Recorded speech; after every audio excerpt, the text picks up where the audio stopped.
Hey everyone, welcome back to the workshop. Artisan Pirate here, and in today's fun video we're going to be giving an updated tool review. Now I have had the amazing Rikon 11-600S table saw out in the workshop going on 6 months, so around half a year it has lived out in the workshop, and I still use it daily and I still love it as much as the day I unboxed it. Now with me being a scroll saw woodworking artist, the table saw is essential for me to be able to mill stuff down to smaller dimensions, and I've even occasionally resewn and ripped and milled down material over it. It's that precise to where I can take it over to the scroll saw and make some beautiful scroll saw art for you guys over here on the channel. So really cool. Again, I still love it just as much as the day I unboxed it. There was one minor issue that I did upgrade, so please keep that in mind, but I'm not trying to say anything bad against it. It's still a quality tool. It's very minimal vibration. It's not as loud as most table saws this size. It's got the variable speed motor. It's got the included disc sander attachment that I'll show you in this video. But before we get into the discussion part of the video, I felt you guys would want to see the table saw in action, and it just so happens that a family member gave me a bunch of 1/4 inch material that's going to be good to take over to the laser engraver for laser cutting and engraving in projects like that. But I really need to mill it down to where I can properly store it, and since this is what I primarily mill down over on the table saw, I figured you guys would want to see it. So let's move the camera and do that now.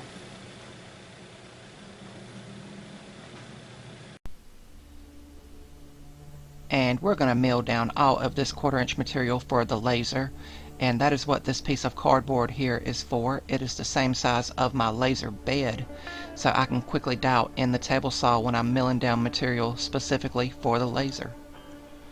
But I will mill all the pieces down here, and you'll see that the table saw makes quick work of them.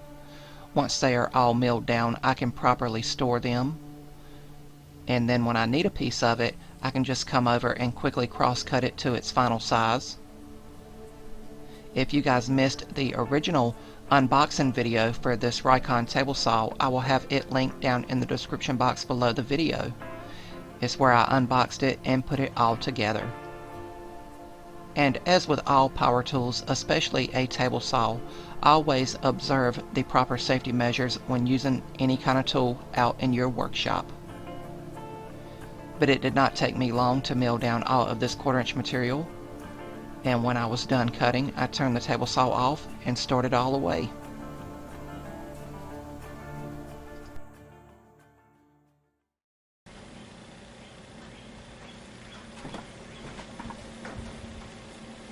Alright my friends, we have milled down that 1/4 inch material and have it properly stored away. Anytime sheet goods come out into the workshop, I try to go ahead and mill them down to their dimensions and store them away. That way they don't become a tripping hazard out in the workshop. Hopefully you could see in that portion of the video when we were milling everything down that there was no sawdust flying through the air, and that's amazing for a small woodworking space. This Rikon table saw has amazing dust extraction on it. It's got a standard dust port on the back, and you can see the hose coming out the back is connected to the shop vac.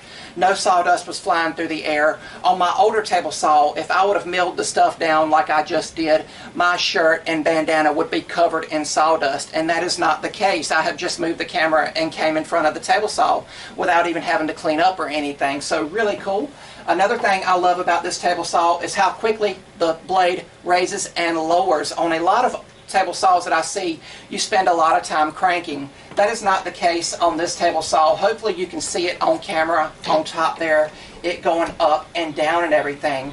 Another thing I like is this indicator right here. Now I'm going to turn the table saw on and you can hear it, but when you turn the table saw on, a green indicator light will come on here, and that tells you that the motor is fine. If you are ever overloading the motor, like if you're cutting down some thicker material or harder material like oak, cherry, or maple, this indicator light here will turn red, indicating that you are overloading the motor. So it's a great little feature that I keep my eye on whenever I'm milling down any material over here.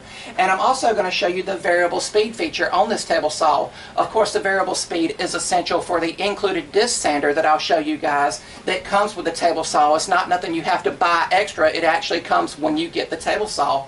But we're going to turn it on now.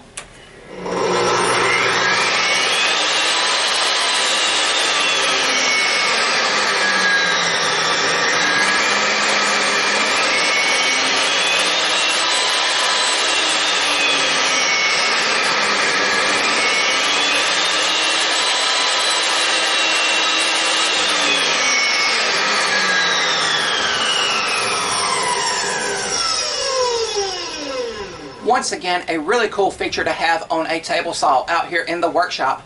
Let's move the camera and we'll continue the discussion.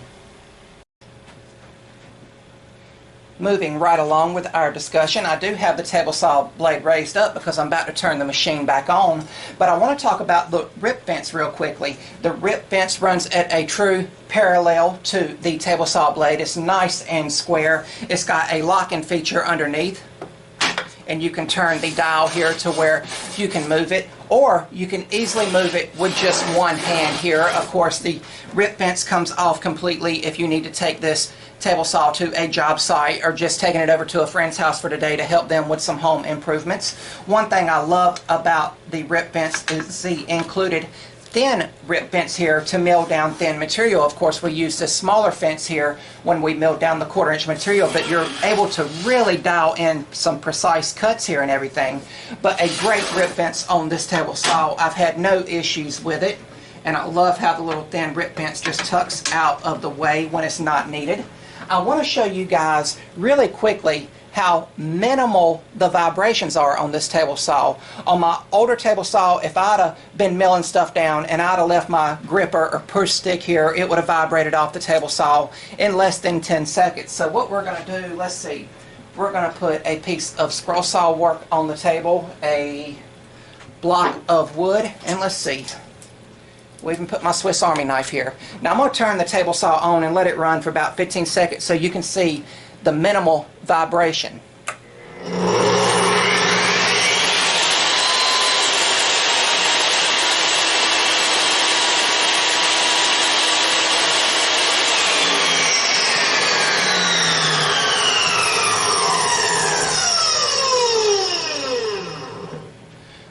Really cool. I know now when I am ripping down some smaller stuff, if I have the rip fence here, I can lay stuff over on this side of the table without having a fear of it vibrating off. But one more amazing feature about that table saw, how minimal the vibration is.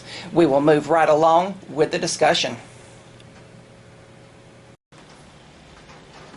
We are now looking at the back of the Rikon table saw, and here is the dust collection port I was telling you guys about, and you can see how easily a shop vac attaches to it. There is a handle here to wrap the power cord on if you ever need to move the table saw. Speaking of moving it, you will notice that it has a wheel, a footrest, as well as a handle here because the stand folds up. If you have a smaller workshop and you cannot have the table saw set up full time, this machine will fold up just like a little hand truck, and you can move it over in a corner, or you can easily move it if you need to take it outside.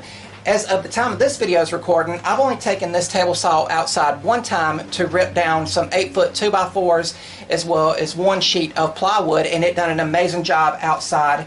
And you can easily fold it up. You can see, just engage that little silver button. The legs will fold up all the way around, and then you will just continue tipping it to where it'll stand on that footrest.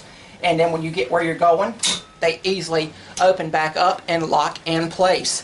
One thing I have taken off of this table saw, and please keep this in mind, I've done this because I felt comfortable, because being a scroll saw artist, I hardly ever rip down anything that's extremely long, hardly over 30 inches in length or anything, but I did take this off. This is just included with the table saw, and it just goes here. You can see it has the slots if you are going to use a miter sled or an extended miter jig or anything like that, and that's just to offer support if you are ripping down big sheet goods or longer stock. Again, being a scroll saw artist, I hardly ever do that, and I just took this piece off, and I do have it safely stored away. But really cool, and again, keep that in mind, that's just what I did. But we are going to move the camera again, and we'll talk about the miter gauge.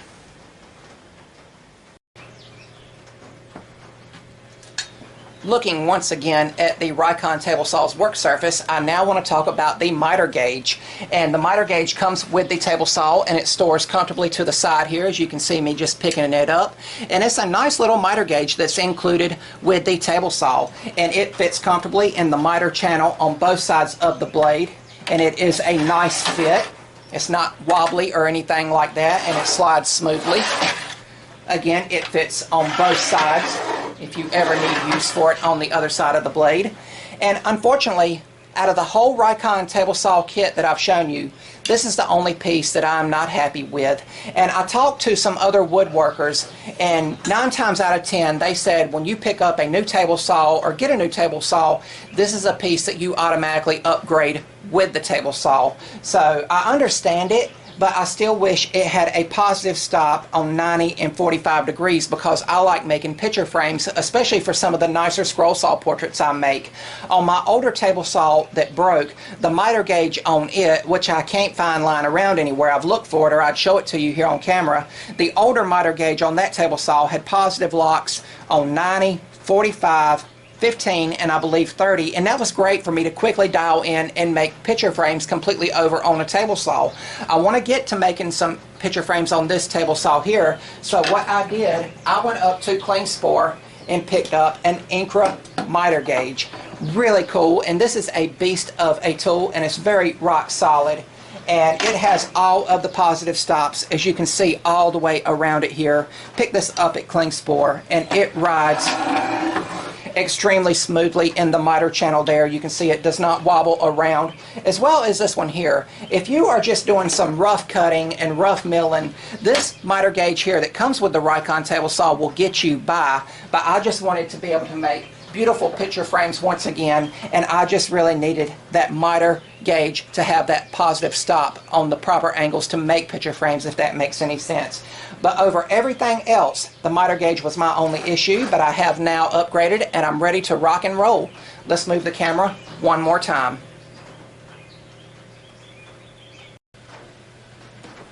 And that, my friends, is going to wrap up this 6-month follow-up review of the amazing Rikon 11-600S table saw. It is precise, it is quality right out of the box. And once again, at the end of the video, if the miter gauge that was included with the table saw had positive stops on it, on the true 90 as well as the common bevel gauges, I probably would not have went out of my way and upgraded to the Incra miter gauge. But as I said, I want to start making picture frames again for some of my nicer scroll saw portraits, and I felt that was just the proper way to go, upgrading to the Incra miter gauge. Keep in mind, if you pick up this table saw here and you're only going to do basic home improvement or DIY projects, this miter gauge that's included will get you by, so please keep that in mind. One thing I did not show you in today's video, but that's also included when you pick up the table saw, you don't have to go out and buy it as an add-on or an accessory, is a disc sander. You just take the table saw blade out and you install this just as you would a table saw blade, and this is where the variable speed of the motor is really going to come into play, to where you can sand easily hardwoods, softwoods, and exotic woods and everything. So really cool. I've yet to use this because I do have a belt and spindle sander over to the side on the workbench that has the scroll saw on it, but it is out here if I ever need it, and I'm sure I will just install it one day just to try it and see how it does. But I'm sure, as with the quality of everything else, this will work just as good as everything else. Speaking of quality, when I originally got this table saw back in November of last year, I was prepping to film a Christmas scroll saw project video, and I wanted to mill down some exotic woods. And I done all of the milling down you're about to see on this Rikon table saw with the factory blade that was in it. It did not bog down. I kept an eye on that indicator light, making sure it stayed green. But I milled down all of this material here on the table saw, and you see at the scroll saw we made a beautiful little nativity scene, and the materials I milled down was walnut, ambrosia maple, blue pine, mahogany, basic pine, and then oak for the base there, and it came out beautiful, and it milled down everything at a true 1/4 inch in thickness, and I was blown away by that. I took the gauge on all the material and measured, and it's a true 1/4 inch thickness for all the pieces all the way down, and I was just doing that by raising the blade a little bit along as I milled everything down. I did not show that on camera, if that makes any sense. I just jumped right into the scroll saw project video when I uploaded it, but that is some of the quality that comes from this amazing Rikon table saw. And hopefully in this video I have answered all the questions that have been coming in. I know ever since I put it out and made the video on unboxing it and then started using it in my videos, a lot of people were asking me would I still recommend this table saw, what I liked about it, what I didn't like about it, and absolutely I would still 100% recommend this table saw. Rikon is an amazing company. I've got to meet the president, I've got to meet the sales representative team, and they are amazing individuals, and their customer service is bar none. If you send them an email, they are very quick to get back with you with a response if you need anything from them. But really cool. Once again, I hope it answers all the questions. I had a lot of fun in today's video, and I hope you guys did as well. If you're new to the channel, please subscribe to it and also follow me across all my social medias under the Artisan Pirate name. As always, links to contact me as well as all my social medias will always be linked down in the description box below these videos. That's about all for this one, and remember guys, if I can make it or do it, so can you. I'm the Artisan Pirate. Take care, and I'll see you guys real soon.